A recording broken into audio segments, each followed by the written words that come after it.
You know ID in the town all day.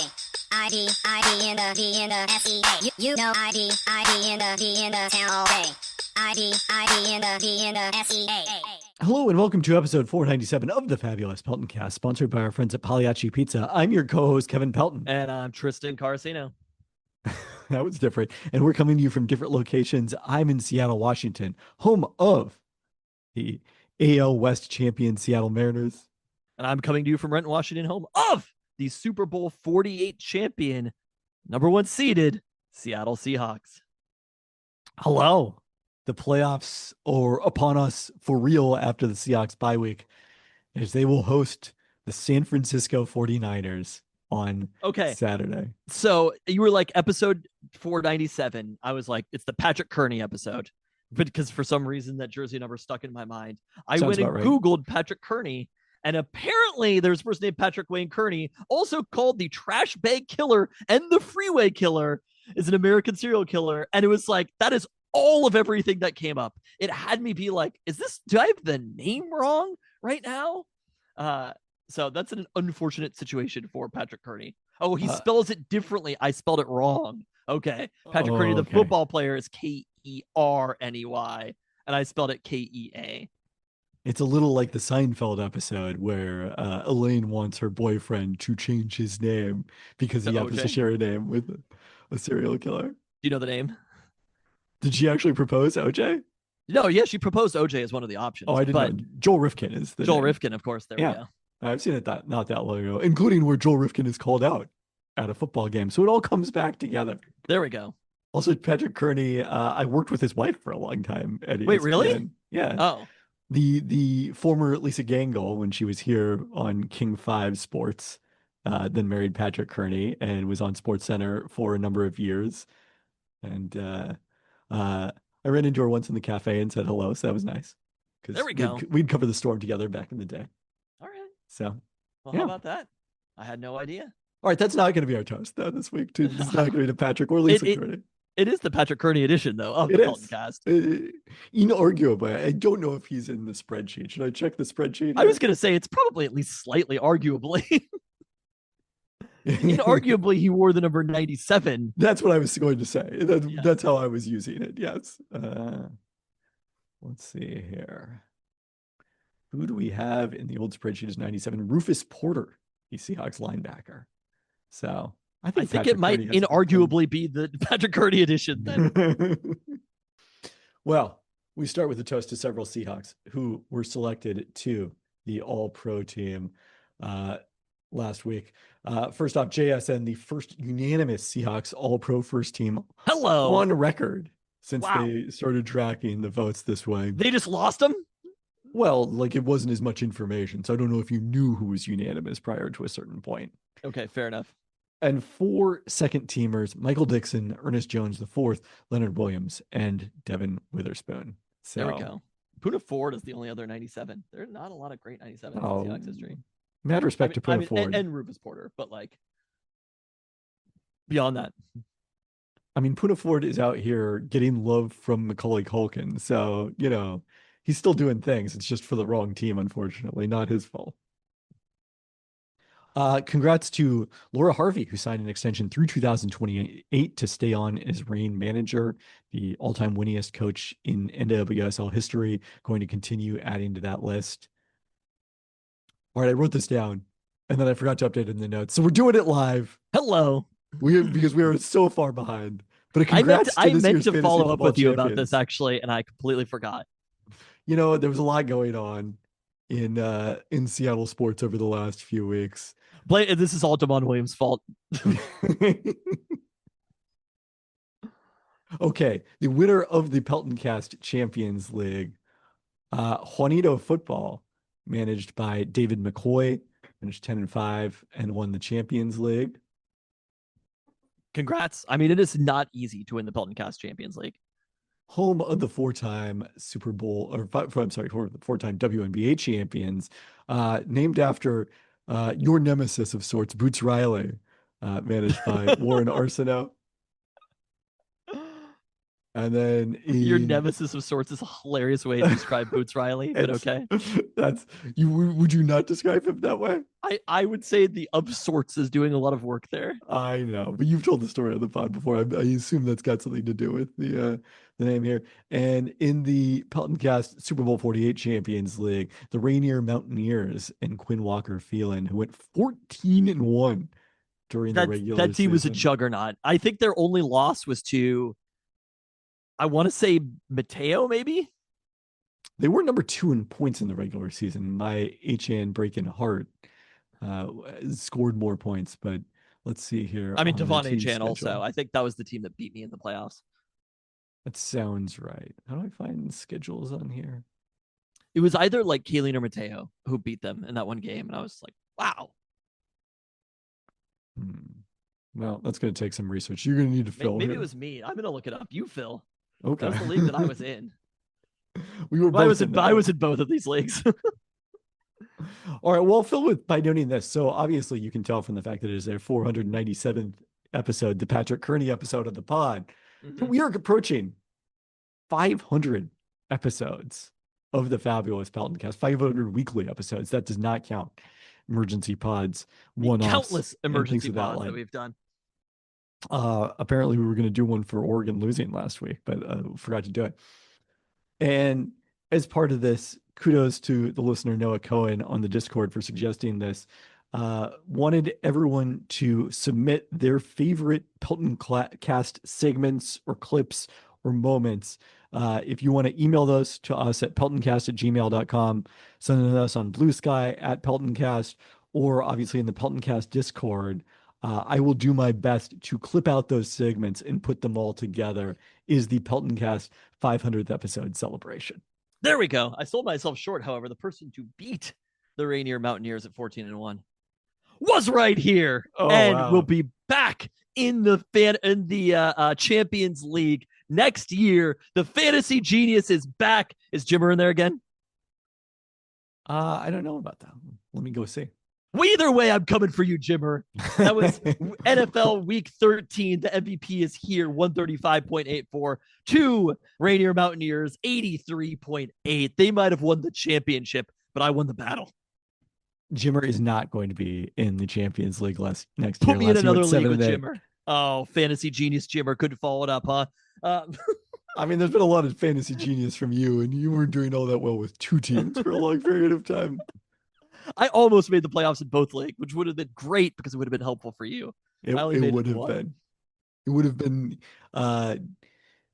paying back the multiple times that times. I had time. Okay, it's at least one. All right. Lastly, this week we're remembering Jawan Oldham, a Seattle native and Cleveland High grad. I didn't get to comment on the 500th episode. Okay. So wait, what are we going to do for this? We're doing an active participant in this podcast. We're doing a clip show. Really? Yeah. And you're going to go back and find the clips. So people are going to send through their least favorite clips. Yes. Send through your favorite awkward pause at 13:06. Weirdly, every segment. Kevin says, "I'm going to need you to fill here." Just so many times. The terrible audio quality on the Thanksgiving food special with Nate Duncan, people will nominate that. No, I assume that when people are nominating their favorite segments, they will all include the famous Cousin Katie. Yep, that sounds about right. Or maybe Super. I can't believe we're doing a clip show. I can't wait to go back and listen. We've done it every 100 episodes. I've just done it myself most of the time. And I've never listened to him. It was 2 years ago. It was the last one. Like, what would the favorite be? It'd be like, wow, that was a really great game preview. I feel it's mostly us fighting. I was gonna say, to me, the fight about Jedfish. Some of your takes, certainly. What are our biggest fights about? I was trying to think about that. You being optimistic about things and me being pessimistic about them. The Jedfish fight was actually like kind of up there. We haven't fought that much that recently, that aggressively. I guess there has been a time where like we legitimately got off the recording and we're still angry at each other. We were mad at each other. Definitely during the pandemic at some point, but I can't remember what it would have been. It's just because I'm the emotional one over here. I don't believe in curses. I never claimed to be unemotional, to be clear. Oh, you're saying people claim that about you? Yeah. Okay. Other people you call didn't me. call yourself the machine. The machine was given to you, that title. The machine found me. I never claimed to not be emotional, because I do feel like you're way more concerned about like mythical things or whatever. That was like the entire crux of this Jed argument, was preparedness or something. Again, the point is, I don't think the Jed's offensive scheme is that good. That's the crux of it. And I do think that some of the little things tend to fall through the cracks under his watch. That's my concern. That the way that you framed it before was some sort of like weird. There was another fight that we had too, though, where I was mad at you because you were arguing about like some sort of like ethereal concept as your reason for an argument, and I was mad about it. I can't remember what that was. Anyway, ethereal concept. That could be the name of my fantasy football team next year. Oh, when you're not in the Champions League. Okay. All right. Anything else on this? No, I look forward to hearing. I wish I remembered some of our most famous fights. I mean, I remember some of our most famous fights. Although I feel like I remember more fights like in outside of podcasting world. I feel like the fights that I remember are more with Jan. Or like classic. Were you there? The fight of, I was shocked this didn't make it into Mateo's manifesto, but like the fight that we had on, I want to say it was Easter last year. You were there for that, right? Where Jan stormed out, grabbed her stuff and stormed out. I think it might have been your birthday. Was that my birthday? It could have been Luca's birthday because they're both in May, so they kind of went together. It was around there. Yeah, that was like an all-time good family fight. I don't think it was, no. These are the moments you remember. And then you'll look back on and cherish as you're remembering your 500th episode. All right, well, lastly, this week on a more serious note, remembering Juwan Oldham, a Seattle native and Cleveland High grad who started at Seattle University before being taken in the second round of the NBA draft. Oldham, who passed away Monday at age 68, played 8 seasons in the NBA, member of the Seattle U Athletics Hall of Fame. All right, we haven't talked a lot of Seattle food lately on the podcast, but I wanted to hit this one because of the fact that I posted about it on Instagram last week, and it got so much reception, so much reaction and feedback. And it's so hot right now. I finally made it to Family Friend in Beacon Hill, which has been one of Seattle's hottest restaurants for a period of time now. A Guamanian restaurant with Filipino influence, fairly appropriate in Beacon Hill, which is kind of been a center of Filipino food in the city, and was previously a central spot for Filipino immigrants, with Musong down the street, the Delight Bakery, that is a Jan favorite over there. Anyways, the paired somewhat counterintuitively, also known as perhaps having Seattle's best burger, although this came on the scene much too recently for us to have considered it when we were searching for Seattle's best burger low those many years ago. So this is someplace I've had on my list for a period of time. We talked about it with your friend David, who lives on Beacon Hill, I think. Oh, right? wait, what did he say about it? I don't remember specifically what he said. I just remember it coming up and being like, damn, I need to go there. And then you went right after. Okay. Oh, yeah. Not the day after. It was a week after, but yeah. So it was a little bit like fancier than I was expecting based on the advertisement. Like, it's not, it's certainly not fine dining, not refined, but in terms of the kind of the service is more casual, but the food itself, while approachable, is pretty like upscale and really high quality ingredients. So we had the corn soup, which features coconut milk and was really quite reminiscent of cow soy in northern Thai cuisine. Burmese cuisine also has a very similar soup, except in this case, no noodles in it. Obviously, it was just chicken thighs and flavored with chicken thighs and then corn, and quite thick and almost not quite stewy, but quite thick and delicious. So that was quite good to start with. I had the burger, which is very similar, I would say, to the Loretta's Tavern burger. The patty is a little thinner, and therefore it comes out heavier on the char. So if you're someone that really loves char in your smash burger, I think you're going to maybe prefer this to Loretta's. That's probably not my favorite style, so I'm still going to go with Loretta's as Seattle's best burger. What also is the but price a point worthy too? consideration. The Tavern Burger has gone up, but I mean, Tavern Burger, when we did the search, was like $3 or something. It was extraordinarily cheap at that point. Well, like I said, this is a little more upscale, so I think this was like But that has to $19.99 for a be- burger and truffle fries. It has to be a factor, though, right? Not If a we're comparing the two. Yes. We also had, speaking of the Filipino influence, Grace, my wife, had the chicken adobo tacos that were outstanding. And then I'd have to double check what the desserts we had were. I think it's like ube cocoa tarts, which were just truly top notch. The ube cocoa tarts. I love almost anything ube, but that really hit the spot. So it was certainly well worth the visit. I don't know why I hadn't gotten there sooner, and we recommend everyone who has checked it out do so. So there you go. All right. All right, with that, let's get into the roundup, starting with your beloved Kraken. There we go. Who saw their point streak snapped Saturday at Carolina, but bounced back with a 4-2 win over the New York Rangers on Monday night. They've got 2 more games in the Northeast at New Jersey and Boston before wrapping this trip up with a stop in Utah. But the Kraken, despite their continued terrible advanced stats, still 3rd in the Pacific Division, still 6th in the Western Conference, safely in a playoff spot, and with a -5 goal differential that also ranks 3rd in what is a truly dreadful Pacific Division. When are you going to admit that this is real? Maybe by the end of the season, but probably not based on the season. Based on the experience of how their 2023 we are fluky. possibly sniffing playoff hockey right now. We are possibly sniffing it, and look, anything can happen once you get to the playoffs. I don't care about. I think my takeaway after paying a slightly more attention to hockey is that not anything can happen once you get to the playoffs. It's that seeding doesn't matter as much as it matters in other leagues, maybe, because like people know who the good teams are and they know who the teams are going to do well in the playoffs are. So I do feel like certainly the Kraken, is the emphasis in the playoffs is on your top lines playing a higher percentage of the minutes. That doesn't bode well for the Kraken. But all that is to say, playoff hockey would still be extraordinarily fun.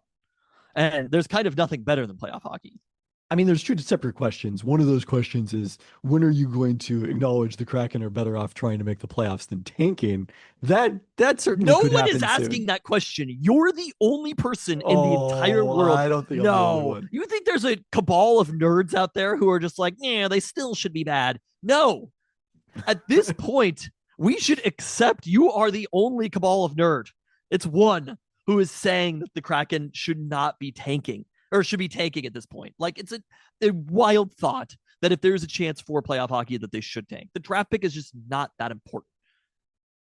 It is that important, but I generally do think the tanking is only something you do once the playoffs are more or less ruled out. I will concede that part of the point.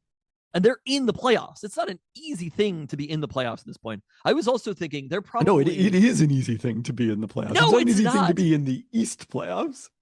But the other thing I was thinking about is they're way further in the season because they're breaking for the Olympics. Is that right? They're generally further in the season than the NBA because they start a little bit earlier. But yes, because of that. Okay. That's the case. They would be 12th in the Eastern Conference, to be clear. That's fine. The playoffs don't happen if you were in the Eastern Conference. But you just said it's not easy to be in the playoffs. And I'm explaining to you that it is, in fact, easy to be in the playoffs in the West. There are other teams, though. 6 teams have a positive goal differential. It's the same thing where it's like, yeah, the Seahawks beat up on Max Brosmer. And it's like, well, kind of. Other teams played against Max Brosmer, too. You know what I mean? Like there's a reality that sometimes doing the thing is still important. They still won the games to get there. There are other teams in the Western Conference, are there not? They are, yes. Who are also trying to make the playoffs, I would assume, unless the cabal of nerds is in every one of those cities also. Could be. I can't rule it out. We're a large cabal. Please respect our size. You're not. Not here. You're not welcome here in the city of Seattle. Oh, wow.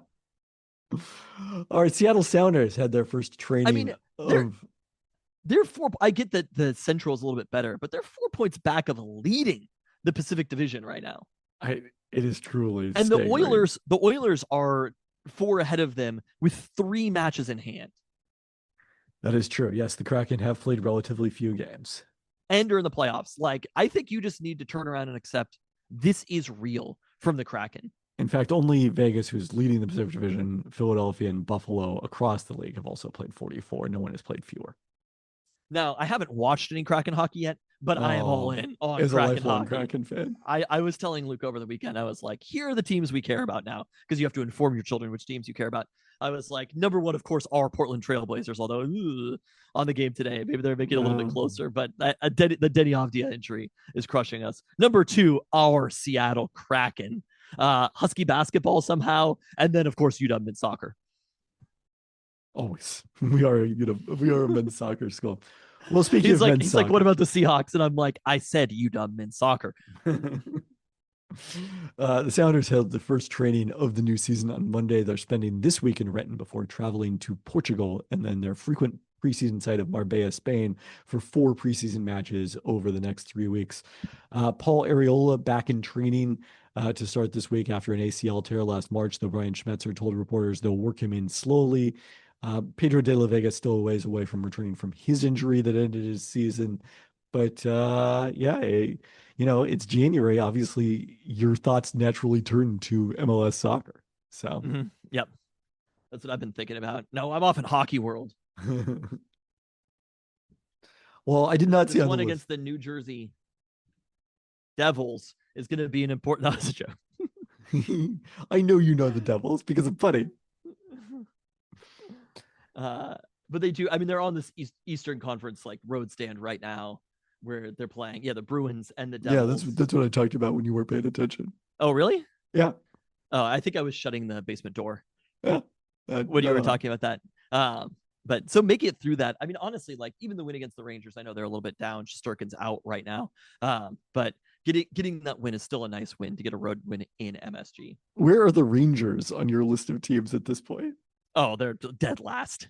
Wow. I'm a bigger New York Giants fan than I am a Rangers fan. Once they traded Capo Caco, it was all over for you. Oh yeah, you knew it's just a Cabo. The Rangers have to blow it up. They've got tons of injuries, and probably at the deadline they're going to make a bunch of trades as well.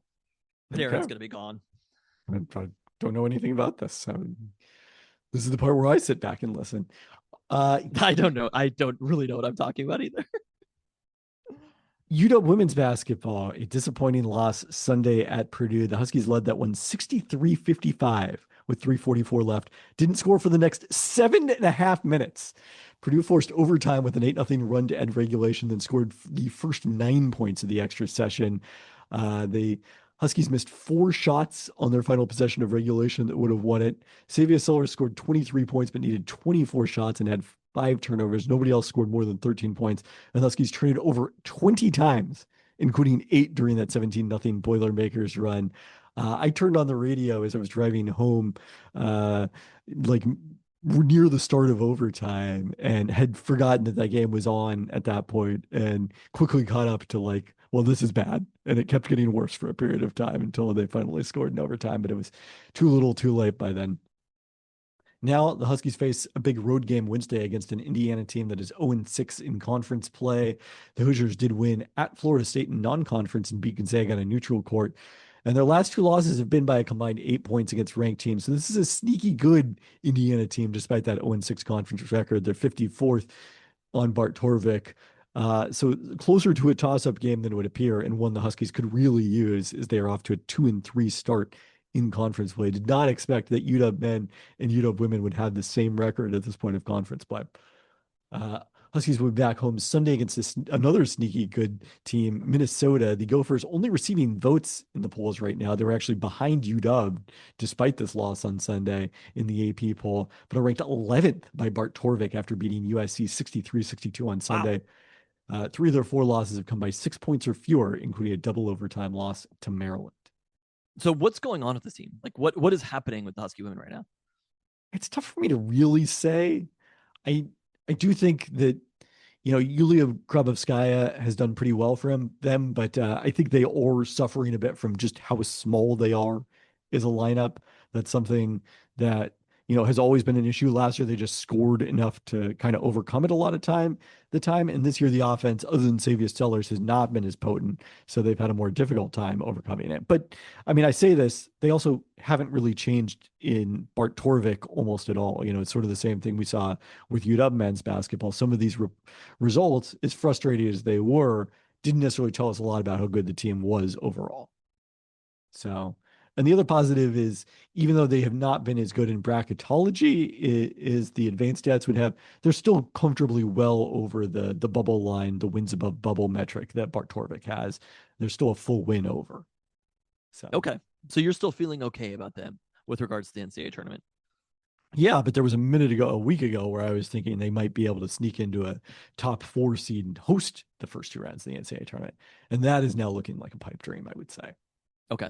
I mean, it's a hard Big Ten, right? Same men and women. It is, which is why they need to win these games against the not hard part of the schedule, because the hard part, other than Michigan, who they did beat, is still coming.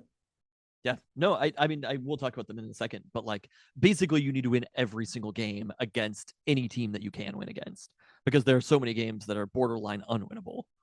I mean, here is their last from February 11th onward: at number 18 Iowa, home for number 24 Oregon, at number 2 UCLA, home for number 19 Nebraska, at number 24 Oregon. So you better have a pretty good record going into that stretch. Here's what I'll say about those. It's not quite as difficult as some of the stretches that the men have to play. Like those none of those games are matter of fact, you cannot win this game. Well, it's not as difficult a schedule because they're a better team than the men are. But also, like, those teams around like 18 to 20. I mean, to me, like the number 11 in Bart Torvik Minnesota team, that's a dangerous game right there. I would agree. It would be great if they would win that one. So, yeah, I mean, this is the stretch. Purdue was frankly part of it. Number 62 in the Bart Torvik rankings. Indiana 54. You do have that Minnesota number 11, then hosting number 80 Penn State, and at number 163 Rutgers. Like, you better be comfortably above 500 at the end of that. And right now you're 2-3 with 4 games left. What is going on with your video? It's a long story. We've got time. I have the monitor that the famous cousin Katie's husband Ben gave me a couple weeks ago, but I have not yet synced up the camera on there. So the camera is on my laptop that's connected to it. Does that make sense? No, not at all. I have no idea what you're talking about. To see the bottom of the monitor, I guess I can just do this. To see the bottom of the monitor, I have to lift down the lid of the computer, and therefore you can't see that's me. why I'm like looking at your chest and neck for a lot of this podcast. Yes. Put that in the top 500. Oh dear. There have been podcasts we've done where it was just like you off camera. Did we do it like that? Yeah, we definitely need to do the one episode where I did the rundown. These are some of my favorites. The episode where I was sick and you did the rundown. Yeah, where you were like, we shouldn't even do this podcast, and I was like hell, we're not doing this podcast. I walked uphill both ways to school in that particular podcast. And then we tried it the next week with you doing the rundown. It was so bad. Disaster. So bad. Complete disaster. It was like a real Pygmalion type situation. Okay. Husky men's basketball. I'm just looking at the rundown now. Good win Sunday against Ohio State, 81-74. In that situation you're talking about where, like, look, you get these winnable games, especially in this stretch for the UW men. You better win them. And they did, despite playing without Desmond Claude, who was on the bench but did not play due to what Danny Sprinkle called a team decision. Sprinkle said he's not sure if he's going to play Wednesday either. Do we have no information about Desmond Claude at all? I haven't seen anything yet. Bryson Tucker replaced Claude in his first start since November 9th and was solid with 12 points and 5 boards. Zoom Diallo led the way with 22 points and 7 of 14 shooting. Yes. Like, I think I mentioned this on the Discord. It's like kind of gone under remarked upon. Like, we were excited about Zoom Diallo last year, but he wasn't very good. He was a non-shooting point guard who wasn't all that great at distributing. So, not the best recipe. And this year, I mean, he's still not very good at shooting, but he is finishing at such a higher level and has become a really outstanding distributor. He's 7th in assist rate in Big Ten play thus far. So there's better talent around him as well, which makes it a little bit easier to do those things. But For sure. And he's shooting twice. I was dismissive. He is shooting literally twice as well. He attempted 33 threes all of last season, made 6. He's 12 of 33 so far this season. Also 88% at the line. Yeah. Which is remarkably good for a guy who is not a strong outside shooter. But like overall, this. true shooting percentage from 52 as a freshman to 61 so far this season and 63 in conference play. I totally agree, though, that Zoom has kind of gotten lost with his team, right? It was sort of like, Honest, obviously. Lost so much as it's just like people sort of take for granted that he was going to be this good. I don't know if we do, though, because I think it's more like, it's almost surprising that he's this good, because I think it was kind of like, we got so excited about Hannes Steinbach and Wesley Yates, where it's just like we had new shiny toys. And we kind of started forgetting about Zoom Diallo, and it was like, we forgot Zoom that we had Zoom Diallo at home. No, he's like Woody. He's been there. He's been a rock for us, having Zoom Diallo there. And in fact, he's not just been that, he's been even better. Having this breakout game was pretty huge, though, with Desmond Claude out. Yeah, I mean, they needed his penetration. That's what Desmond Claude does best. And Diallo was doing a lot of it in this one. Hannes Steinbach, 21 points, 9 boards. Big 3 got banked in by Kimari Peterson. Christian Welp's jersey was retired at halftime, with his daughter speaking to the crowd. And Danny Sprinkle joked after the game that Christian Velp was up above helping that Kimari Peterson 3 bank in on a Sunday. So gets the Huskies to 2-3 in conference play, headed into what is, I don't know, they're at home, but arguably their toughest week of the season with the 2 Michigan schools coming in. And guess who's going to see UW and Michigan? Who's that? Fabulous Pelton brothers. There we go. Plus your children. Both Pelton brothers. Have we been to when was the last time we went to a sporting event together? I feel like it's been a long time. It was the UW Oregon game, friend. Oh, yeah, done. We have season tickets for college football. I don't know. I forgot about that. I know I missed a lot of games this season, but we did go to a few of them together. A sporting event besides or a basketball game. We went to the Blazers game last year. Yeah. Last December. Because I went to a couple of UW men's basketball games. I went to the Rutgers game last year as a fan. I went to Maryland. But I don't know the last time that we've attended a UW men's basketball game together. No, it's been a while. It's because I was on a credential for a few years before the pandemic. So it might be like a decade. Because you don't want to. I have not asked. No. Yeah. They're like, there's nothing to grade here. Well, there are some NBA prospects in the house. Not only Hannes Steinbach, who remains in the first round in my ESPN colleague Jeremy Wu's mock draft, but also Jaco Lindeborg coming to town on Wednesday night with this Michigan team that, after we hyped up that this could be the greatest team the Huskies have ever played, they went and lost at home to Wisconsin on Saturday, 91-88. A game in which, granted, as part of that, the Badgers shot 15 of 33 on threes. So the Wolverines still number 1 in Ken Palm. They're number 7 in adjusted offense. Their net rating went down quite a bit, though, I will say. Did, yes. They came back to the pack.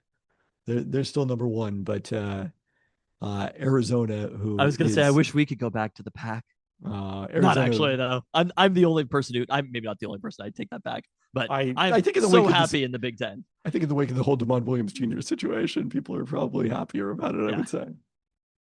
Imagine Larry Scott in that situation. He'd be like, damn, that sucks. Be like, oh, fuck, bummer. Anyways, Michigan, number 7 in adjusted offensive efficiency, number 1 in adjusted defensive efficiency. This is a team that plays fast.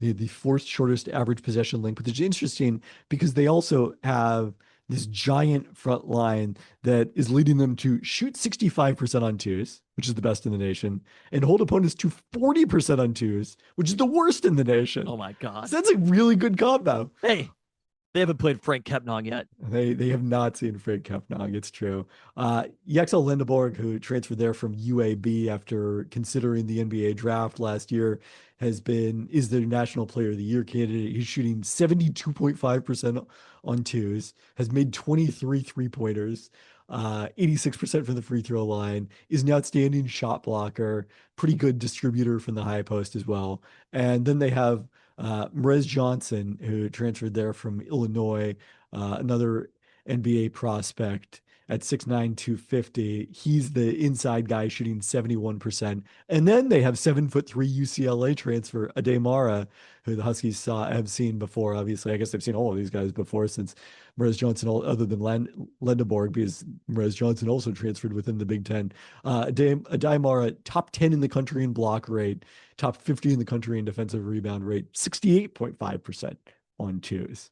So, but the good news, only 42% of the foul line. So if you can foul him in the act, you got a chance. Then running the offense, they've got Elliot Cadeau, who transferred from North Carolina, where he didn't make any threes generally his first 2 seasons. Now he's shooting 43% on threes. Still an outstanding distributor. So this Michigan team, it just really fits together. They've got 2 players coming off the bench, Roddy Gale and Trey McKinney, who are both averaging double figures scoring for them. It's truly an incredible team. Well, here's what I'll say going into this game, because I will tell you who has hope, and that is Luka. The baby is fantasy genius. Baby fantasy genius is so excited about this game and Does he have some bold predictions? He thinks that we are going to be storming the court tomorrow night around 9:30 p.m. Pacific time. I told him we're not, because we're sitting in the dead last row. But what I will also say is they have Yaxel Landeborg. Well, we've got Hannah Steinbach. They have Ademara, but we've got Bryson Tucker. They've got Elliot Cadeau, but we've got JJ Mandaquit. Bring it to our house, Michigan. Come to our house and show us that you could do it here on a cold night in Seattle, Washington. Hope it's not going to be too cold in the arena. I mean, they did. I think it's actually going to be an unseasonably warm night in Seattle, Washington. It will be. That is accurate. Maybe it's going to be too hot for them compared to what they're used to. You've got 2 players on the bench who score 10 plus points. Well, we've got Desmond Claude on the bench. And Wesley Yates, a pair of double-digit scores. This has been a little bit of a slump, though. We talked about, the stretch that Michigan had, where, to reiterate, number 30 Auburn, these are all Ken Palm rankings, beat them by 30 points. Number 8 Gonzaga, beat them by 40 points. Number 158 Rutgers, not as impressive, beat them by 41 points. Number 25 Villanova, beat them by 28 points. That was kind of the dominant stretch where they really lapped the field in terms of net rating. They also have a 41-point win at home over a pretty good McNeese State team and a 30-point win at home over USC. But since then, it's a 2-game sample, but they only won by 2 at Penn State, a team that is not as good as UW. So, there is a realistic chance here that the Huskies could pull an upset. You're trash, Michigan. You're trash. Bring it to our house, Michigan. Ken Palm gives the Huskies a 15% chance of victory. 15 big ones. That's the percent chance that we have. Rita, and we watched this game too. We were going nuts for Wisconsin winning that one. Although I kind of wanted Michigan to pull it out. I mean, it's way more fun. Like having been there when UW handed Luke also Stanford told me that CBV Budge says that Michigan is on upset alert this week. I'm shocked I haven't wrestled him up with this because is he actually sleeping? No, I don't think so. I told him he could only be on if he was summoned, and he has not been summoned. But he is very excited about this game against Michigan. I'm fascinated to see it. That is what I'll say. I'm fascinated to see how UW plays. Obviously, would be a little bit more excited if Desmond Claude was there. But the team that beat Ohio State on Sunday by the amount that they beat Ohio State can win this game. They fought back in that game. They played hard. This is a UW men's basketball team that can win. I was also surprised, by the way, Percy Allen described it as the biggest win of the Danny Sprinkle era or conference win or something like that. It's like, I think the Maryland win was comfortably that. Maryland, yes, was a better win. I mean, they beat. I've been in the house at the biggest win of the Danny Sprinkle era, and we're doing it again. We're running it back. Bring it on, Michigan. Bring it on. Are they on? Let's say they win this game. Are they on the bubble instantly? Let me see where they are in bracketology. I have not been optimistic enough to even pay any attention to it, but I'll tell you right now, Michigan doesn't scare me. I'm only scared of Nebraska. That's it. Well, you might want to be a little bit scared of Michigan State, I got to tell you. Let me see here. They're definitely not on the Nebraska on the list 90, Oregon 55. That is a basketball team right there. Ooh, buddy.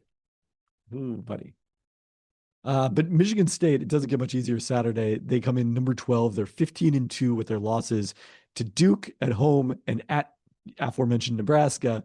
I was going to say those teams are bad that they lost to, but Nebraska's good. Only good team in the country. Duke is pretty good. Duke is pretty good. They've beaten Kentucky and North Carolina, neutral courts, Iowa and Arkansas at home. Don't have a road win against a top 100 KenPom team yet, although prove it on the road, Michigan State. Nebraska's the only one they've played. They're number 3 in defensive efficiency in the country, tops in defensive rebounding. Point guard Jeremy Fears leads the NCAA in assist rate, not an outside threat, nor is wing Cohen Carr a big-time NBA caliber athlete. Their best shooter is their post Jackson Kohler, who's 32 of 60 on threes. But this does seem like a situation where you can get Michigan State into like a grinded out half-court game, which, I mean, that is what they want to play, but, probably maximizes your chances of an upset if you, kind of are able to help off the right players defensively and pack it in the paint. Did you say they've only played one road game all year? They've only played one top 100 team in a road game. They hiding in Lansing, Michigan State. What is this, an SEC schedule? Oh, you scheduled the Citadel. Come on. Take it on the road if you want to prove that you're a good team. We saw what you did at the only good team in the country, Nebraska. Michigan State is on upset alert again. Frauds. It's going to be a 2-0 week for the Huskies. Oh, dear. They beat, you remember Indiana, who comfortably handled... It's fun caring even the slightest. I know. You remember Indiana, who comfortably handled the Huskies at home. Michigan State beat them by 21 earlier Tuesday. So... Are you sure that was at home? I think that was on the road. They were at Indiana. Yes. There we go. Michigan State was at home. Nobody, and I mean nobody, except for Seattle U, kind of, and that's it, right? They haven't lost at home. Oh, yeah, except for Colorado and UCLA. Nobody, and I mean nobody, comes into Edmondson Pavilion and pushes us around. Colorado, granted. Well, the Acrisure tournaments are a home away from home for the Huskies. The Colorado one was part of the tournament. Okay, so they've only lost. UCLA was their lone loss at Heckhead. Yes. Yeah, nobody comes. If they show Damon Williams on the screen, we're going nuts. We are going nuts in that house. I don't know if he's showing his face in public just yet. If they introduce Jaden Lamar, it's a great time when he'll storm the court with everybody. He'll be back. We'll know he's a dog for life. If they show Jaden Lamar on that screen, we are going nuts for Husky basketball tomorrow night. Southern, which is 6-11 right now, and has no wins over a team ranked higher than 264 in KenPom. They're 265. They thought they could come into Heckhead and do it. Yeah. And it took double overtime, but we showed them they could.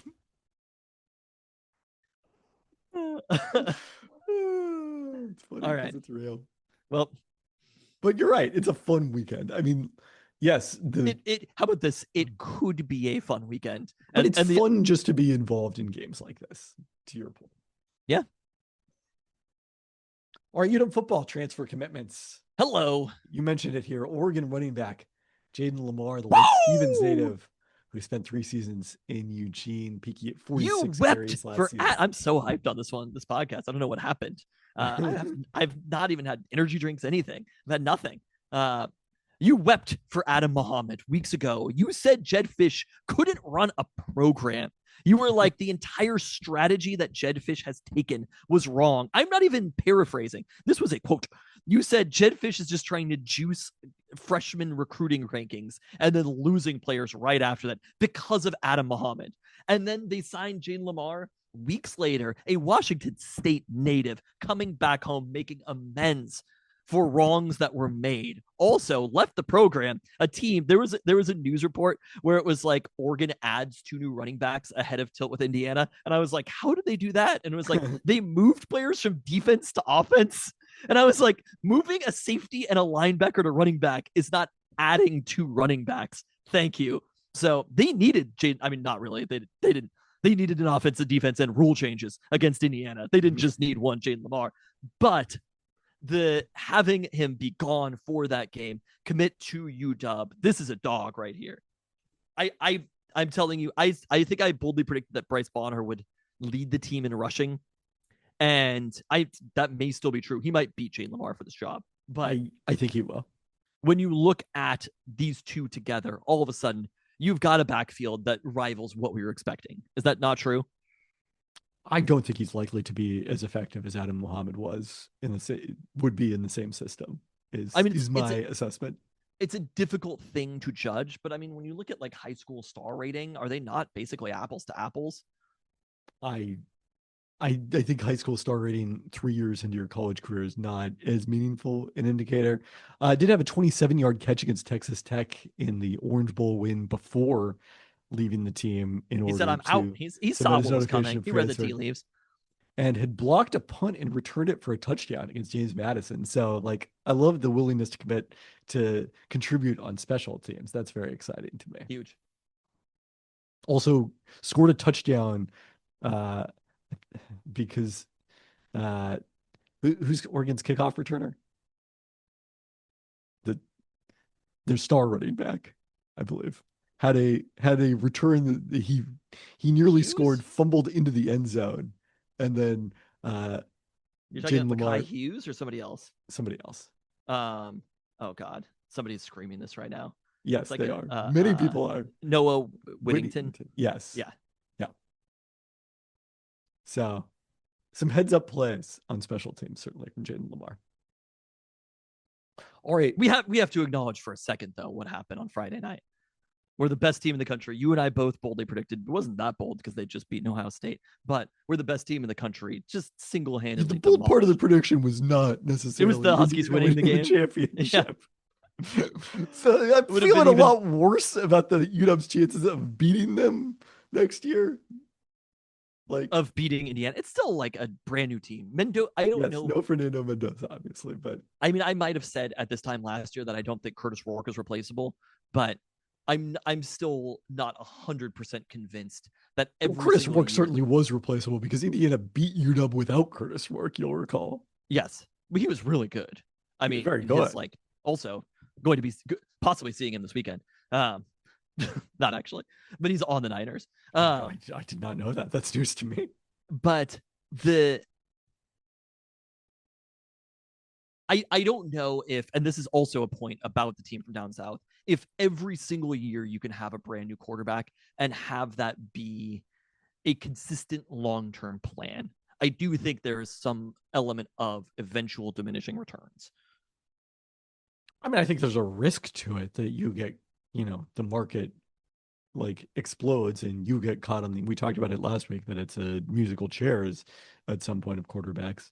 Dylan Raiola would have been one of the people that UW was, presumably looking at had Damon Williams Jr. not reconsidered his decision to transfer based on, the indications that he was going to be in trouble contractually, legally, attempting to transfer. So,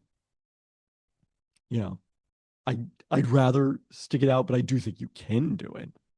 I'm just saying I'm not sure if it's a great long-term plan. I mean, I think the other thing about it is just like Indiana is really good on defense too, and like has a lot of skill position talent. Good at everything. I do feel like there eventually has to be. I mean, they're catching up talent-wise.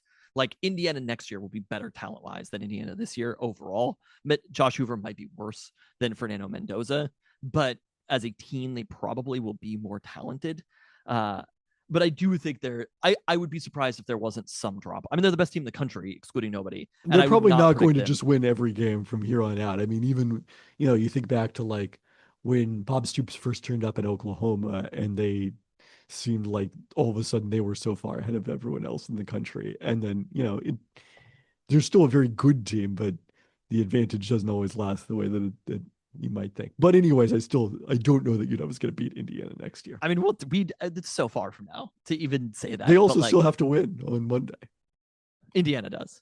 Yes. To be part of the bold prediction. Yes, I agree with that. But it was always a fun night to watch such things happen. And I do feel like there's like a lot of shit talking that's happening of them being in the playoff the last couple of years, but it's been way more recent that we were in a national championship. Many forget that game actually happened.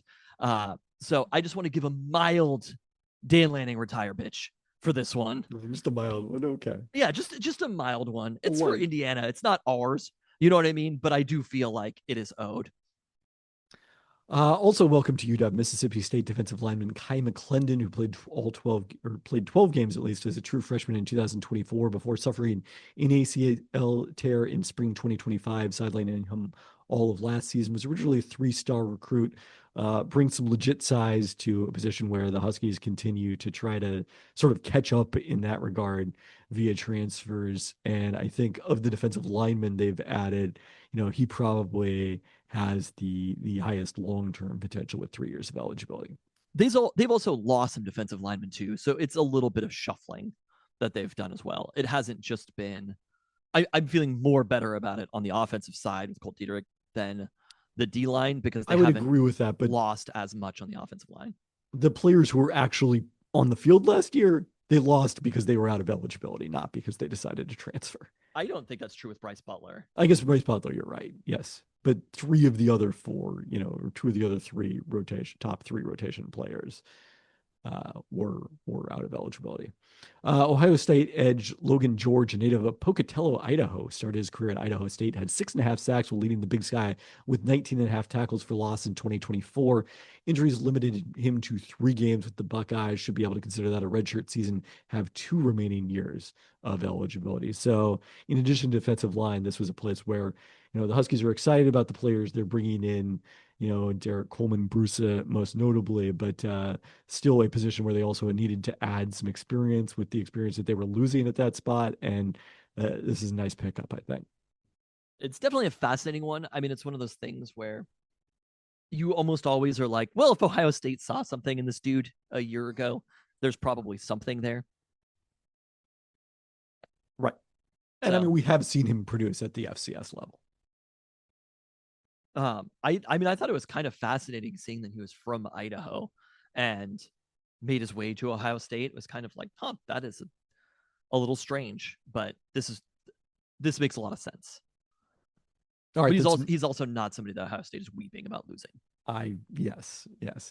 New reported notifications of transfer. You mentioned the defensive line, the Parker twins, Amon and Javon, members of the 2022 class who have struggled to stay healthy. Hope that they're able to have productive, seasons wherever they land. There's a lot of excitement about going into the Midwest and picking them up in 2022 under Kalen DeBoer, and just never materialized consistently due to injuries. Wide receiver Marcus Harris, a 2025 recruit who redshirted and saw action only in the LA Bowl.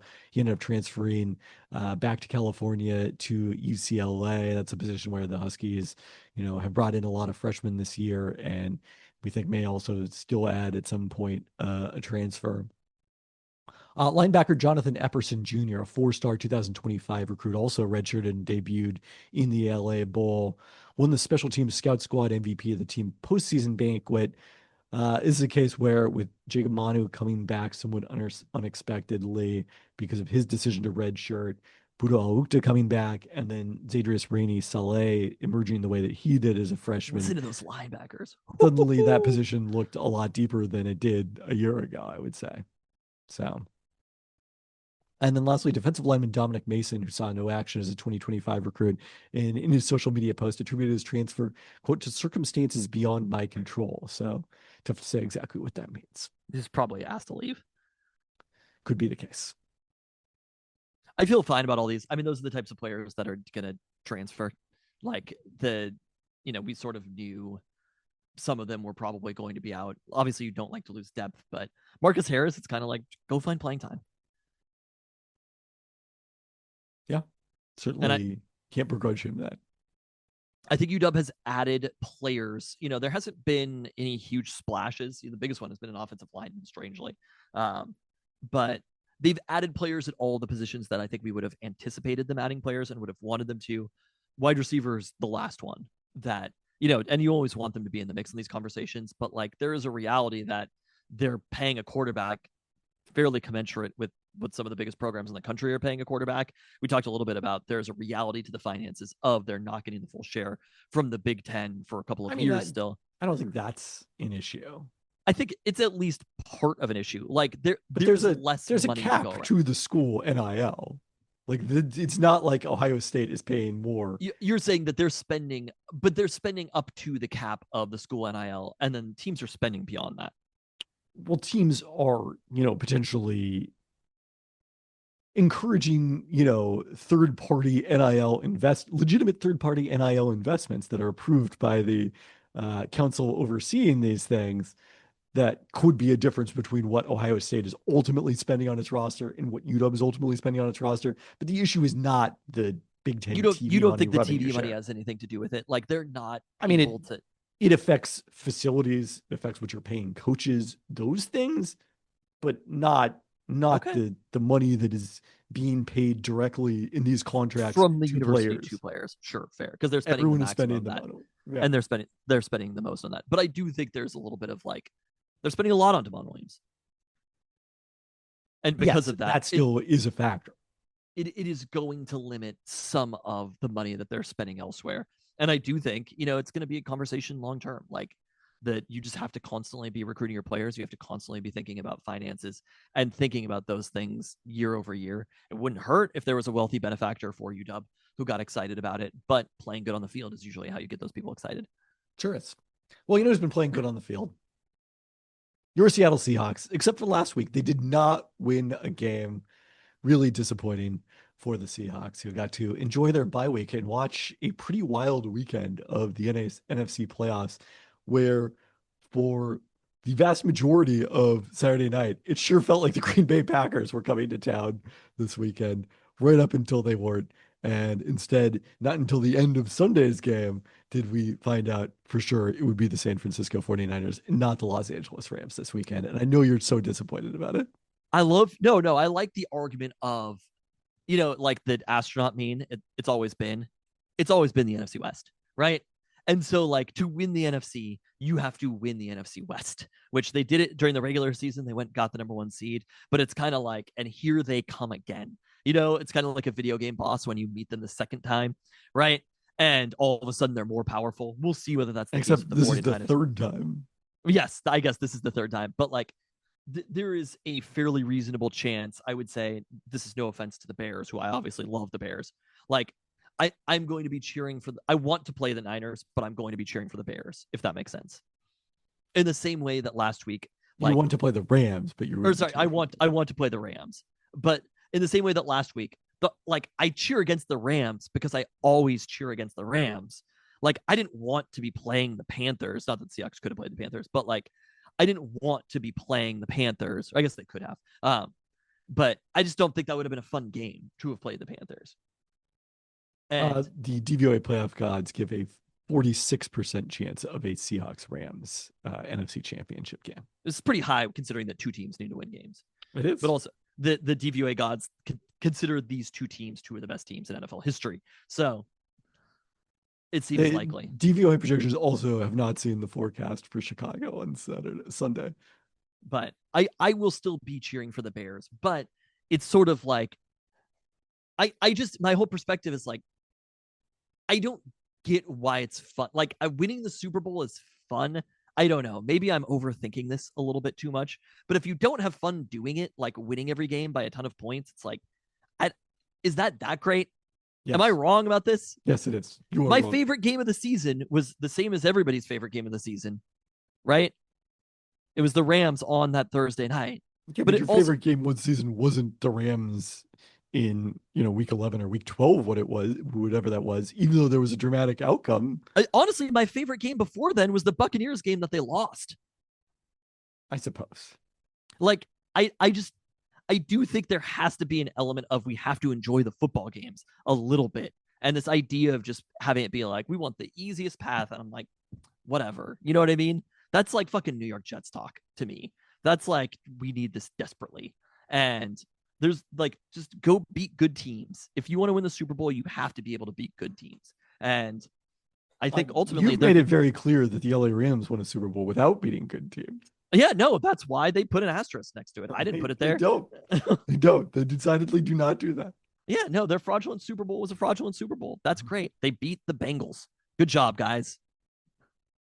Go do it again. Prove it after, in the same way that the Seahawks are having to prove it now against the San Francisco 49ers this weekend. For the Seahawks, Kobe Bryant and Charles Cross were full participants in practice on Tuesday, an encouraging sign that they'll be able to return to the lineup after missing the end of the regular season Linebacker Ches Surratt, who's a key special teams contributor, was designated to return from IR, opening up a 21-day practice window during which he can be activated, but presumably not this week. We'll talk about that with a member of the Niners. Oh, so what I was saying, though, is to be able to imagine this path to a Super Bowl win. Niners, Rams. Oh, honestly, take your pick. Bills, Patriots, Broncos, Texans, whatever. No, I'm not. That's not poo-pooing the Texans, but it's you just don't have a rivalry with the Texans. Yeah, no, that would be like a crown jewel Super Bowl victory, beating the Texans in the Super Bowl. It would be a Super Bowl victory. But like, imagine that path to the Super Bowl. It is very obviously no single Super Bowl matchup is very likely at this point. They will be reasonably likely a week from now. The fact that the two most likely Super Bowl matchups happen to be the last two teams the Seahawks played in the Super Bowl is kind of wild. Yes. Try talking shit about Sam Darnold if he makes it through that. Try talking shit about Sam Darnold ever again. And you're not you personally. I'm talking about fans. But I'm saying I don't care about whether people can talk shit about, like, yeah, Peyton Manning wasn't a very good quarterback the year the Broncos won the Super Bowl. Guess what? The ring still looks the same. I guess so. Couldn't beat us. Couldn't beat the Legion of Boom. There could have been two. Also couldn't have been Mike Holmgren Seahawks in 2005. Didn't even try. Mm-hmm. On the other side, we're wishing a get well soon to George Kittle, who suffered an Achilles rupture in the first half of that game in Philadelphia. Tough to see for a guy who has been, someone that has been from your perspective of wanting to compete against the best. George Kittle has been the best to compete against for a long period of time. And certainly in terms of making us frustrated that John Schneider didn't take him despite loving him in that draft. So unfortunate timing, obviously out for the rest of this season. I think one of the things that stood out to me, so I watched like mostly the second half of Eagles Niners. Did you watch the whole thing? Or were you locked into UW men's basketball? I had literally three events that I was paying attention. UW men's basketball, Blazers, Knicks, What's the order of screens? I was at Mateo's baseball practice. So the order of screens was I was watching the football game on my phone and Espanol. I ended up catching the Blazers Knicks second half on the exercise bike today. So I learned a lot more about that game. My big takeaway looking at the box score is that the Niners actually moved the ball with ease in this game, even though they didn't necessarily score that many points. There's 6.2 yards per play, more than the Eagles allowed in any regular season game. And they only gave them more yards per pass once than they did on Sunday. So, the San Francisco offense, I think people, were down on them after their performance against the Seahawks, somewhat understandably. I still think it's a very good offense. And perhaps one that still was capable of finding some success against the Seahawks defense. But I think what happened in the regular season finale said a lot more about the Seahawks defense than it did about the San Francisco offense and Brock Purdy. What are you looking at here? Frantically looking at George Kittle's politics. I gotta say, maybe not as bad as I would have thought. I wouldn't think that bad. No, I'm like, it's not Nick Bosa here. No, I'm a little surprised, but I totally agree with you. In fact, about this game, like the Seahawks defense played great in that game. Outstanding. It was the last game that they played. Obviously, they have the Niners scouted. It's one of those things where it's like job done. But the Niners, I think Kyle Shanahan is probably a good enough offensive coach to change some things about this game plan when facing the Seahawks. Do I think that they are not going to score a touchdown in this game? Probably not. That was my bold prediction, you'll recall. Oh, wait, what was it that the first opponent they played would shut out or hold their first playoff opponent without a touchdown? I mean, they did it. Literally, you could go back. Was that before that game? Oh, yeah. They did hold their first playoff opponent without a touchdown, not in the game mentioned. I guess that's true. Yes. Or yet, I guess I'll say. They haven't done that yet. Like the Niners are probably going to be able to move the ball in this game a little bit better than they did in the last game against the Seahawks. But the Seahawks defense is also best in the league. And I'm just a little skeptical about the Niners overall. I mean, we talked about this. I'm actually less confident. Here's what I'll say. I'm less confident in this game than I was week 18 of the NFL season. In that game where I was like, you remember, I think we fought about it. You're like, you're jinxing it, blah, blah, blah, blah, blah. Right. You brought magic into it, all sorts of things. And that's no, it's fine. Look, jinxes are real. But I do think in this game, having a second chance at the Seahawks defense, it'll be at least slightly informative for the 49ers, and to expect, to just be like they crushed them the last time, the Seahawks will crush them again, I think is the wrong way to approach it.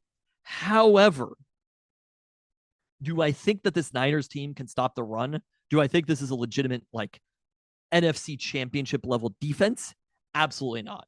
And I also think in that game, the Seahawks left a lot on the table scoring wise. So I think the most likely outcome here is, like we've talked about these two teams, is the Niners do move the ball a little bit better than they did last time, and they do score some points, but that the Seahawks offense also is able to move the ball. I think it could be another big Ken Walker game where they get him involved early.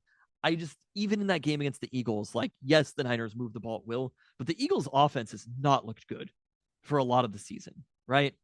And go back to what the 49ers offense did in week 18 said more about the Seahawks defense than the Niners offense. I think what the Niners defense said in the Eagles game said more about the Eagles offense than it said about the Niners defense. I totally agree with that. But even in that game where they didn't play great, I mean, they averaged 4.3 yards per play, but they still gained 300 yards against the Niners.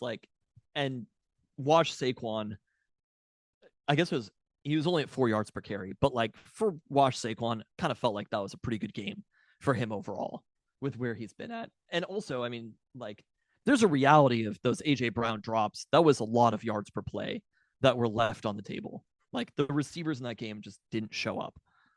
So I want to blame Jalen Hurts, but a lot of times the ball was there. You watched more of this closer and more intently than I did. But from what I was hearing, there were 3 to 4 plays where it was basically these are plays that should have been made. And somebody like Jackson Smith and Jigba probably does make those plays. Yeah. And I think, look, the Eagles fired their offensive coordinator in the wake of this game. It was something that people thought was likely to happen going into the game whenever their playoffs ended. They were in offensive crisis, and the Seahawks, even if the offense wasn't as explosive in the second half of the season as it was in the first half, are not there. And yeah, I mean, the Seahawks run game was probably the single biggest difference between the first game of the season against the Niners and the last game of the regular season. And it was also something I don't agree with that, for what it's worth. I think the defense was the biggest. Defense is the biggest difference. Mike Macdonald has it dialed in right now. We're talking hypotheticals about the Niners moving the ball. It hasn't happened yet. And it didn't happen the last time they played each other. Again, my main takeaway from that game was it was as if somebody just gave Mike Macdonald the Niners playbook and was like, here you go. This is what we're running. So it was one thing about that game, not that kind of defense. Fair. One thing about that game, Trent Williams did not play. He was back against Philadelphia. We talked before the regular season matchup that one thing that has made Brock Purdy so effective late in the regular season since he came back from injury is his sack rate is way down. Took 1 sack for 5 yards against the Eagles defense on Sunday. The Seahawks did have 3 sacks in the Week 18 game, but they only totaled 7 yards. So pretty trivial. This is not drive-ending type of plays necessarily. Still 3.2 yards per carry for Christian McCaffrey. The run game is non-existent. The Niners run game is not good. And it required a lot of scrambling for Brock Purdy. And the third down conversions was, right, they were 6 of 11 on third down. It's going to be interesting. So the thing that happened on Sunday, a huge game for Demarcus Robinson, who had 6 catches and 7 targets for 111 yards and a touchdown. He hadn't had more than 44 yards in any game this season receiving. Last had 100 plus in 2022 with Baltimore. And his biggest game since then had actually been 6 catches and 9 targets for 94 yards and 2 touchdowns in the Rams OT win at Seattle last year, where Ernest Jones. I kind of remember that. Yes.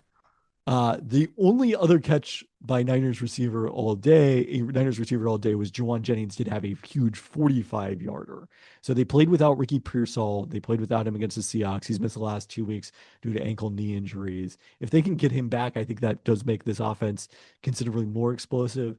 The thing that was interesting watching is it really felt like, look, obviously they relied a lot on Christian McCaffrey out of the backfield. They've relied on that all season. But Kyle Juszczyk, all of a sudden in the second half of this game, sort of filled the George Kittle role to a degree. He had 4 catches for 49 yards, which were season highs in both categories, all of it in the second half. So do that against the Seahawks defense. I agree that rely on Kyle Juszczyk. Rely on Demarcus Robinson. Like Demarcus Robinson, maybe. It's definitely not Puka Nacua going for 200 plus yards. I agree it's not that. I mean, at the same time, you have Purdy had the 2 picks, right? They needed a trick play to score that 3rd touchdown. And the Eagles could have just won this game. The Niners would have outplayed them, but the Eagles could have just won this game. Without question. By the end, and not have played very well. Well, look, I mean, it's a single game. And it's football. a road playoff game. Turnovers are going to matter a lot. And road playoff games are hard to win. Brock Purdy has been low interception generally, but that was not the case on Sunday. He threw a pick, on a deflected pass at the end of the game the previous Saturday, and the Seahawks did not turn the ball over, which if they follow that recipe again, they're probably going to win. I do not think a recipe for success is Christian McCaffrey catching the ball to the backfield. I think having any game plan that is based around Christian McCaffrey is a bad game plan against the Seahawks defense. They are so good at eliminating everything short, and they're so fast and so good at tackling that I think it's going to have to be something radically different. It is funny because I started this by saying I think they're going to move the ball, but I still think that's true. I don't know how it's going to happen or what kind of alchemy it's going to take. I think that they're going to this is just, it's almost more of like I don't think there's anything statistically to look at to say that this game, I mean, there's Seahawks are 7.5 point favorites, right? Like they are significant favorites in this. I think it is going to be a closer game than that. I think we're going to see a little bit of darkness. I guess I would agree with that. They're the biggest favorites of any team they are. I mean, no one else is more than 3.5 point favorites this week. And the second biggest favorite is the Rams on the road. So interesting stuff. Against my Bears. Not only is DVOA respecting them, the bettors are disrespecting them as well. The Niners did open the practice window for Fred Warner to return from the ankle fracture and dislocations that he suffered on October 12th. Kyle Shanahan had said after the Eagles game that was unlikely to happen this week. The Niners brass has pointed to the NFC Championship game as a target for a possible return and highlighted the fact that basically 3 weeks from now is 5 days before the Super Bowl, the 21-day window. So there's really no downside to what does this matter to us, though? That's great. If this was a Niners podcast, that would be news. This does not matter to us. Either they've won and they're gone, or he's not playing in this game. So this is not Seahawks news. You did not let me finish, which is I'm not ruling it out. No, he's not playing in this game. I'm not ruling it out. Honestly, I would love for Fred Warner to play in this game. Please. I mean, yeah, he would be probably significantly less than 100% given the time he's missed. I don't know what people, granted the Packers didn't look great, but the Packers are a scary playoff team. I don't know what people are missing with this Bears team because they're good. I mean, I think the advanced stats are missing it as well. Not an easy place to go into.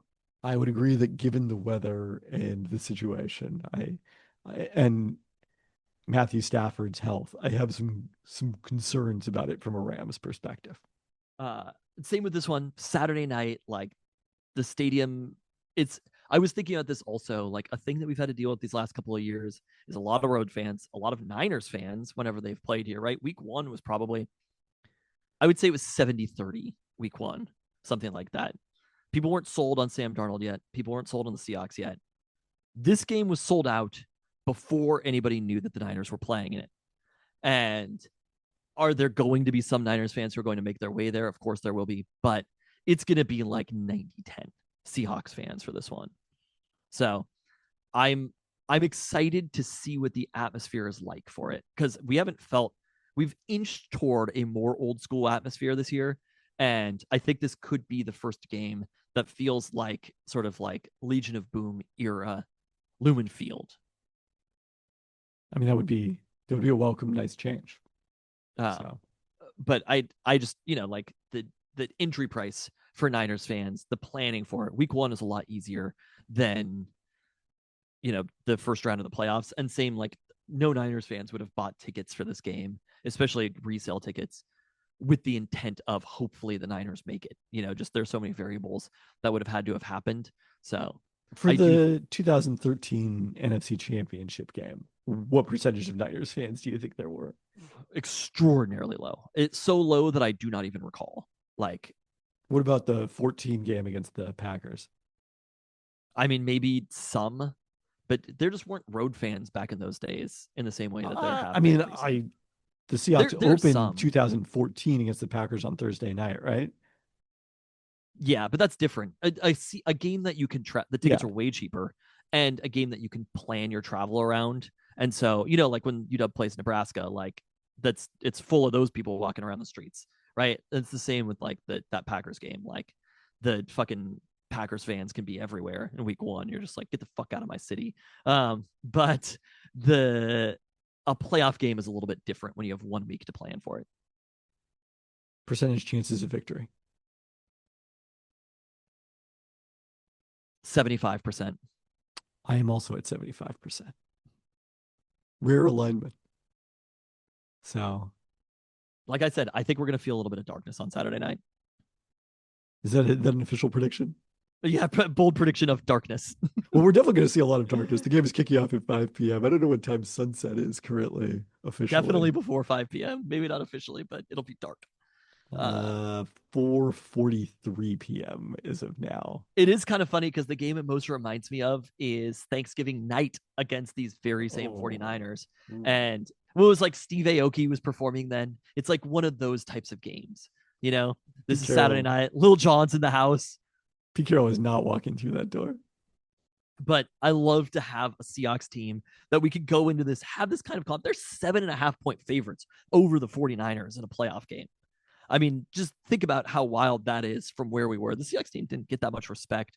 I bet that spread is closer than it was for some games that you would look back on earlier in the season and be like, wow, I can't believe this is that much higher. The Seahawks are getting a lot of respect in this game. And it's because of the defense. It's because of what they achieved. It's because the running game has been a little bit better. And this game means a lot. It could be the difference between a head coaching job or not for Clint Kubiak. It could even possibly be the difference between a head coaching job or not for Arden Durde. So it is Robert Saleh. I mean, yeah, probably for Robert Saleh too.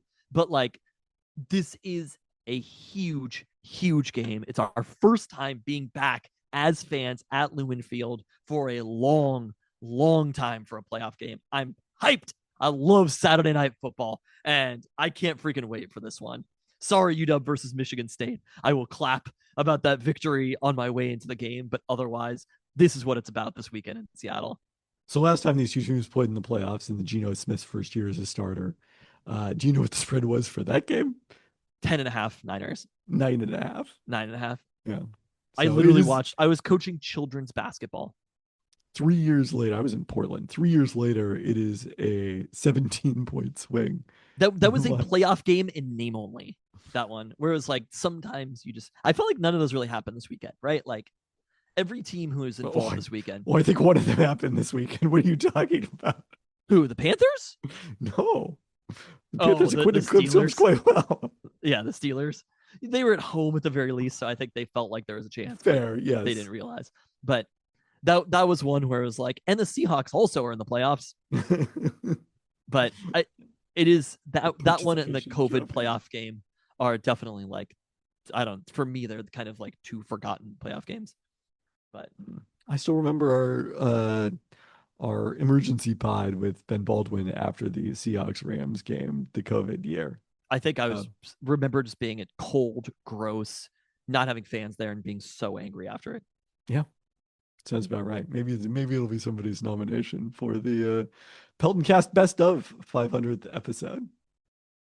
So, on that note, thanks for listening. Thanks.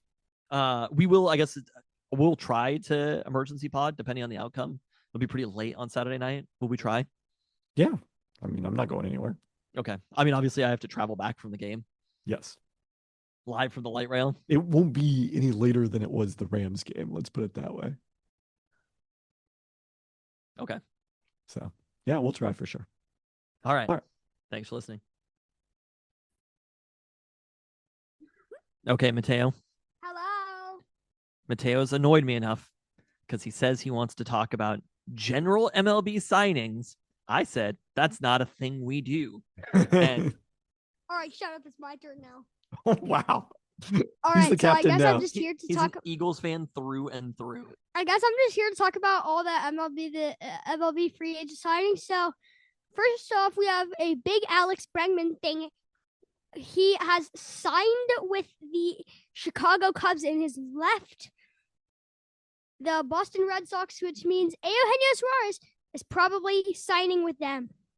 Oh, interesting. I hadn't connected that. Yeah. Well, I mean, we kind of knew that Gino probably wasn't coming back. Yeah, I really hoped he did. But then we have a very recent one. Nolan Arenado to the Diamondbacks. Okay. What does very this mean? Interesting. Why is it very interesting, Tay? Because he was like, I guess, fine for the Cardinals, but then he went to the Diamondbacks. But the trade, there was just some random 22-year-old minor league pitcher that they traded him for. Such a dumb trade. What was your grade for the trade, Tay? Like a C plus, A plus, A for the Diamondbacks. Okay. But like a D for the Cardinals. Trade away their. These are the people commenting on the Instagrams with your trade grades. You're gonna need to regress those trade grades towards a B plus. Okay, what other signings do you want to comment on? Okay, so tell me if you've heard of any of these people after this. Masataka Yoshida, the biggest Japanese free agent, goes to the Chicago White Sox. I think he plays third and first. Right. There was some talk out. The Mariners might get in on him. I kind of wanted him, but he strikes out a lot. Yeah, I mean, there's Luka. Oh, there's another one. He also has demanded. After the game on Friday, they were like, let me come on the podcast. And I was like, we don't emergency podcast about organ losses. Yeah, they do. Now he's commenting on how his arms look in the Zoom. Okay, so they had a... This is, for both of you, I just want to let you know, this is a non-precedential moment. What's that one? Yeah. What is presidential? Precedential. Wait, Alan has glasses? Okay. Oh, Let's keep talking about your free agent signings. Okay, so Grayson Rodriguez got traded to the Los Angeles Angels for Trailer Ward. Okay, the Ward I know about. Grayson Rodriguez is like some young pitcher. He's pretty good, I guess. What other transact do you have to discuss here? Hold up. Give me some time to think about what. Josh Naylor re-signed with the Mariners, which I'm very happy about because we needed a first baseman. Agreed. We can't rely on Josh. We can't rely on Luke Raley behind first. Okay. What? All right. I agree Okay, with that, still Tay. talking, bro. There's so more. Okay, sorry to interrupt you. I have no idea where Kyle Tucker, Ketel Marte, and Max Scherzer are going to sign. Marte's not getting traded. Oh, yeah. He's not a free agent. There's just rumors about him being traded. Do you think Tarek Skubal is going to get traded? I think probably not. I have a feeling that either Skubal or Skeens is going to get traded to the Dodgers. One of those. Oh, yeah, and big news about Dodgers bullpen. Edwin Diaz has signed with the Los Angeles Dodgers. Damn, their bullpen was good enough. They don't need more help. I mean, their bullpen really wasn't very good in the playoffs, which is why they had to use all those starters in relief. Oh, yeah, and Michael Kopech is gone. I don't know what that is. He was like, fine. Why are there two of you down here? Why are I there- did not summon. I told him he could be on the podcast if he was summoned, and he was not summoned. Decidedly not. And he burned himself on a burrito. Okay. All right. You got to wrap it up here. This is not great content. Whoa. Do you have any other MLB transactions to discuss? Don't blow into the microphone. Do not. That's an instant exit from. Hold up, let me get my. Hold up, I need to look up what they are. No, you're not gonna take time to look up what they are. So. Do you want the Mariners to trade for Brendan Donovan from the Cardinals? Oh yeah, Mariners got Brandon Donovan. They didn't. Oh, but do you want them to? No, just a rumor. No. Okay, everybody go. No, I'm still Goodbye. talking. I'm still talking. No, you're done. You're done. Stop. Jorge Polanco to the Mets. Good night. Jorge Polanco to the Mets. So you're being dragged off stage. Jorge Polanco to the Mets. Goodbye. What a performance. He wrote something. I wish I told Kayleen to send me the link, but Mateo wrote his whole life story, single spaced, multiple pages. And it's basically a manifesto about all the wrongs that have been done to Mateo. Oh, good. Mostly by relating to Philadelphia sports teams. Not that much, really. But it was like year one, my brother's got a Nintendo Switch. I got some diapers or something.